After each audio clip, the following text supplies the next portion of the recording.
exemples que tu as pris par rapport à la crise sanitaire, le fait que l'État, qui est un État plus vraiment social, mais en tout cas un État social-libéral, et même, je pourrais dire, un État social-libéral même autoritaire, a eu comme premier geste de garantir les revenus de l'ensemble de la population. Et donc, d'une certaine manière, on voit cette déconnexion encore plus grande. Les luttes sociales ont conduit à une déconnexion, tu l'as bien noté,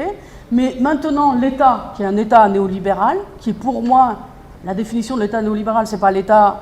minimal, c'est l'État toujours plus fort, hein, toujours plus grand, toujours plus coercitif. Et bien cet État commence de plus en plus à prendre en charge une partie des revenus, parce que je pense que le rêve du capitaliste, c'est au contraire d'avoir une déconnexion totale entre les modes de production, l'organisation productive, de manière à ce qu'il puisse déployer tant qu'il peut les technologies, la puissance productive, et effectivement il doit gérer la question sociale, mais il préfère déléguer la question sociale à l'État, un État autoritaire, hein, pas un État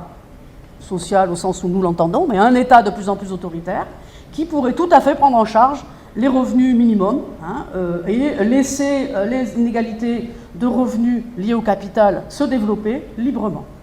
Donc, la déconnexion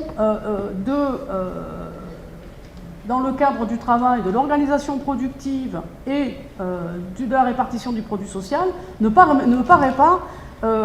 dans l'histoire en tout cas, ne serait-ce qu'une condition de la bifurcation. Pour le dire autrement, si on garantit le revenu à tout le monde, qui n'est pas un revenu de base, hein, dans la proposition de Bernard, qui est un salaire à vie, la question est pour partir où, hein, si toutes les entreprises sont